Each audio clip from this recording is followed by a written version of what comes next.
ምስ መንግስቲ ኤርትራ ባሕሪ አይባአሰናን አብይ አህመድ የኛንና የኤርትራን ጉዳይ ላንሳ።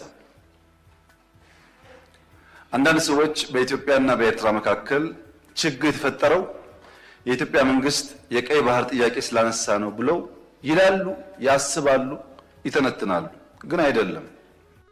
ገለሰባት አብ መንጎ ኢትዮጵያን ኤርትራን ዘሎ ጸገም መንግስቲ ኢትዮጵያ ጉዳይ ቀይሕ ባሕሪ ስለዘልዓለ ዝመጽዩ ዝመስሎም እዚ ግን ጌጋዩ ይብል ዶክተር አብይ አህመድ።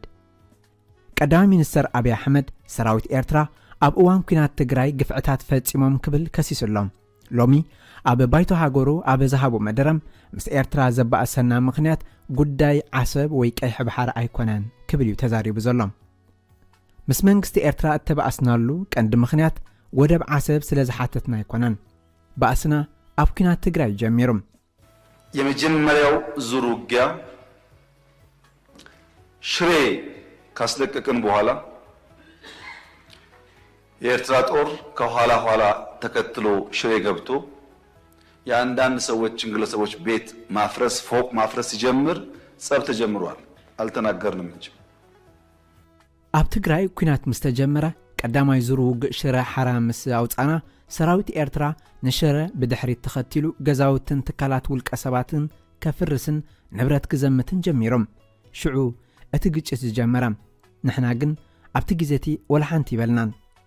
ቀጺሉ ዶክተር አብይ ንሕና ኣክሱም ሓሊፍና ምስከድና ብድሕሪና ንመንእሰያት ኣክሱም ኣትዮም ጨፍጨፍዎም፣ ንፋብሪካ ዓድዋ መሰፍረሱ ድማ ንፋብሪካ መድሃኒት ዓዲግራት ዝውሰድ ወሲዶም መሰፍረሱ እቲ ኩነታት ናብ ዝለዓለ ጥሩ ዝበጽሑ ይብል ቀዳማይ ሚኒስትር አብይ አህመድ። አክሱም ይዘን ስናልፍ አክሱም ገብቶ ወጣቶች በጅምላ ሲረሽን ጸብ ተፋፍሟል። አድዋን ይዘን ስናልፍ አድዋ ሄዶ ፋብሪካዎች ሲፈታታ ሲሰርቅ ጸብ ተጋግሏል። አዲግራት ደርሰን የመድኃኒት ፋብሪካውን የሚነቀለውን ነቅለው የማይነቀለውን ሲያፈራርሱ ጸቡ ጫፍ ደርሷል። ቀጺሉ ዶክተር አብይ ኣብቲ ግዜቲ ግን መንግስቲ ኢትዮጵያ ብኹሉ ኹርናዓት ኣብ ኩናት ስለ ዝነበረ ንኹሉ ናይ ምቅላስ ዓቕሚ ኣይነበረናን ይብል።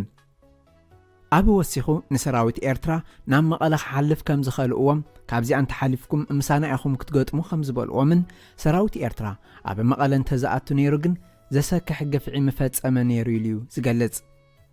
ቀዳማይ ሚኒስትር አብይ አህመድ ሰራዊት ኤርትራ ኣብ ትግራይ ግፍዒ ጽንተትን ስርቅን ከም ዝፈጸመ ብዕሊ ሎሚ ኣብ ፓርላማ ሃገሩ ተዛሪቡሎም። እዚ ሁሉ ምስተፈጸመ ኣብቲ እዋን ሓያሎ ልኡኻት ናብ ኤርትራ ሰዲደ ዝበለ ዶክተር አብይ ገለ ካብቶም ዝለኣኾም ሰባት ሕጂ ምሳና ዘየለዉ ዝብሎም ንኣብነት ንኣቶ ገዱ ክልተ ግዜ ሰዲደ መልእኽተይ ንህዝበይ ንህዝቢ ትግራይ ከይትጎድእዎም ከይተጓሳቕልዎም ዝብል መልእኽቲ ሂበየ ሰዲደዮም። ኣቶ ገዱ ሕልናን ኣእምሮን ኣለዎም፣ ብህይወት እውን ኣለዉ፣ ክዛረቡ ይኽእሉ እዮም። ስለምንታይ ናብኡ ከም ዝኸደን እንታይ ከም ዝመኸረን ይፈልጥ እዩ።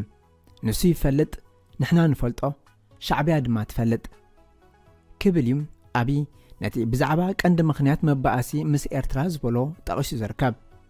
ኣብዚ እዋን ክልቲኦም መንግስትታት በቓላት ኣብ ምክሳስ ተጸሚዶም እኳ እንተሃለዉ ዝምድና ክልቲአን ሃገራት ዝተባላሸወሎም ምኽንያት ኣብ መንጎ መንግስቲ ኢትዮጵያን ሕወሓትን ነቲ ኩነታት ከበቃዕ ብውዕል ፕሪቶርያ ምፍራሙ ጉጅለ ህግደፍ ክወርደሉ ከም ዘይከኣለን ንትግራይ ከፍርሳን ክብትናን ድላይ ኢሳያስን ጉጅሉ እምንባሩ አብይ ኣብዚ ናይ ሎም መግለጺኡ አብሪህሎም። የኛንና የኤርትራን ጉዳይ ላንሳ። አንዳንድ ሰዎች በኢትዮጵያና በኤርትራ መካከል ችግር የተፈጠረው የኢትዮጵያ መንግስት የቀይ ባህር ጥያቄ ስላነሳ ነው ብለው ይላሉ፣ ያስባሉ፣ ይተነትናሉ። ግን አይደለም። ኤርትራ ከተፈጠረች ዘመን ጀምሮ በኢትዮጵያ መንግስትና በኤርትራ መካከል ኢሹ ነበረ፣ ታውቃላችሁ። እኛ ከመጣን በኋላ አያስፈልግም ይቅርብን ብለን ሞክረናል። 5 ዓመት ለምነናል። ጸቡ የተጀመረው ብዙዎች እንደሚያስቡት የቀይ ባህር ጉዳይ ሲመጣ አይደለም።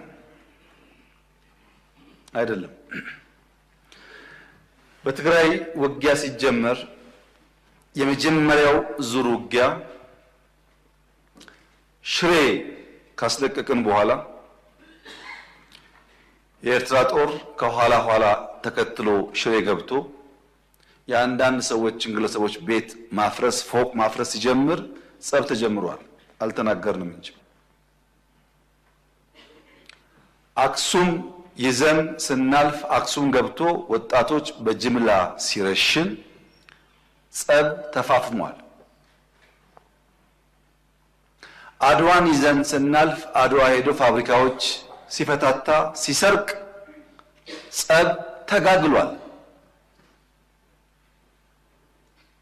አዲግራት ደርሰን የመድኃኒት ፋብሪካውን የሚነቀለውን ነቅለው የማይነቀለውን ሲያፈራርሱ ጸቡ ጫፍ ደርሷል። ግን የኢትዮጵያ መንግስት ያኔ በዚህም ለመዋጋት ብቃት አልነበረው። ውስን ኃይል ነበረ።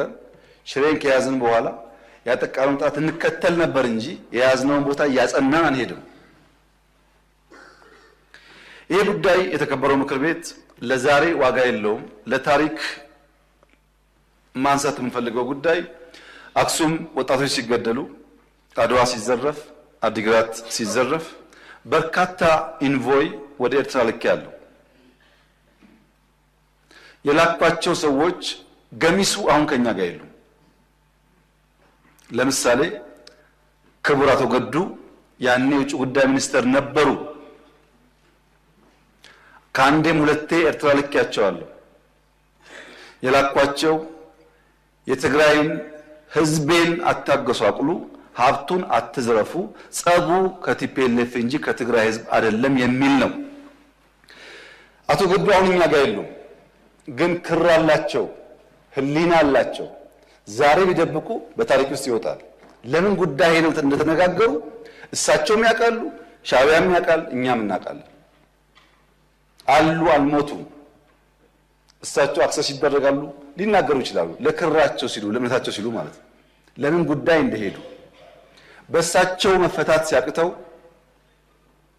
አቶ ደመቀ ልክ ያለው አቶ ደመቀ አሁን እኛ ጋር የሉም፣ በህይወት ስላሉ ለእምነታቸው ለሌላቸው ሊጠየቁ ይችላሉ። ለምን ጉዳይ እንደሄዱ ያውቃሉ። ከነሱም ውጭ አሁን ሲስተም ውስጥ ያሉ 2-3 ሰዎች ልክ ያሉ። ታስታውሱ ከሆነ መቀሌ ልንገባ ጥቂት ሲቀረን የ3 ቀን አልቲማተም ብለን አውጀን ነበር። ብዙ ሰው ሚስጥሩ አልገባው። የቸገረን እኛ ሽሬን ስለቅ ከኋላ ይገባሉ፣ አክሱም ስለቅ ከኋላ ይገባሉ።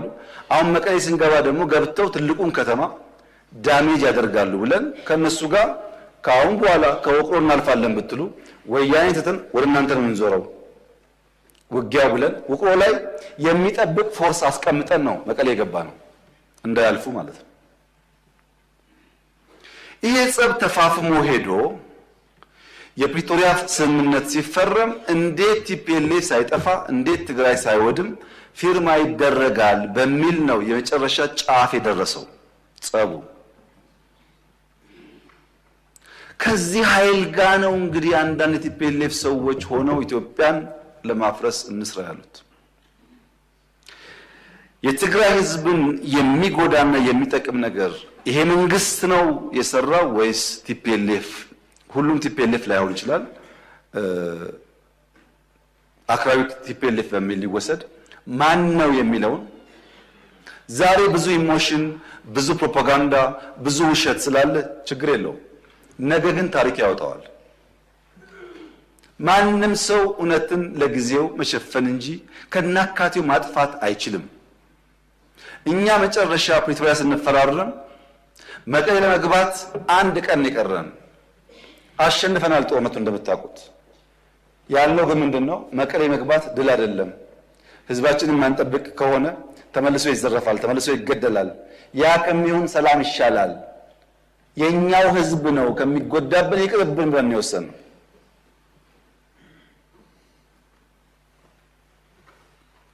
ዛሬ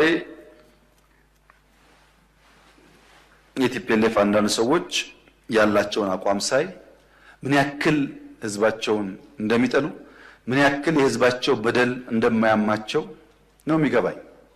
ድሮም ብያለሁ፣ አሁን ደግማለሁ። እኛ እውነት ስላለ በቅንነት ለህዝባችን ማገልገል ስለምንፈልግ ቲፎዞ ባይጮህ፣ ሶሻል ሚዲያው ባይጮህ፣ አክቲቪስቱ ባይጮህ እውነተኛው ፈራጅ ግን ስለሚያይ ማንም አያሸንፈንም። ማንም ቲፒኤልኤፍ በኤርትራ ወታደር ዘረፋ እንዳይካሄድበት ስንጠብቀው ኖረን አማራ ክልል ሲገባ ቲፒኤልኤፍ ያደረገው ነገር ያሳፍራል። ፋብሪካዎች አፍርሷል፣ ትምህርት ቤት አቃጥሏል፣ ባንክ ዘርፏል። የኢትዮጵያ መከላከያ ሰራዊት መቀሌ ነበረ በብቸኝነት ቲፒኤልኤፍን አባሮ ሻቢያን ሳያስገባ መቀሌ አንድ ቤት የፈረሰ አታገኙም። አንድ ቤት ቲፒኤልኤፍስ ቢሆን አማራ ክልል መጥቶ እንደዛ አይነት ነገር ማድረግ ነገ ለሚቀየር ታሪክ አስፈላጊ ነበር? እንደዚህ ያለው ኢትዮጵያን ያላስቀደመ ለጊዜ ድል፣ ለጊዜ ሳውንድ ባይት፣ ለሚዲያ ጫወታ የሚደረግ የፖለቲካ ስብዕና በዘላቂነት በራሳችን ሕዝብ ላይ ጉዳት የሚያመጣ ብቻ ሳይሆን በታሪክ መነጽር ሊገባው በየነን ዛሬ ታሪክ እንዳነሳቸው በታሪክ ውስጥ ይነሳል። ታሪክ አያዳላም። ክቡራት ተኸታተልትና እዚ ክትከታተልዎ ፀናሕኩም ሎሚ ቅድሚ ቀትሪ ኣብ ፓርላማ ኢትዮጵያ ብዶክተር ኣብይ ኣሕመድ ዝተዋህበ መብርሂ ነይሩ። ኣብዚ መፅእ ብዝሰፍሐ ዝርዝራት ሒዝናልኩም ክንቀርብ ኢና። ሰናይ ምሻት።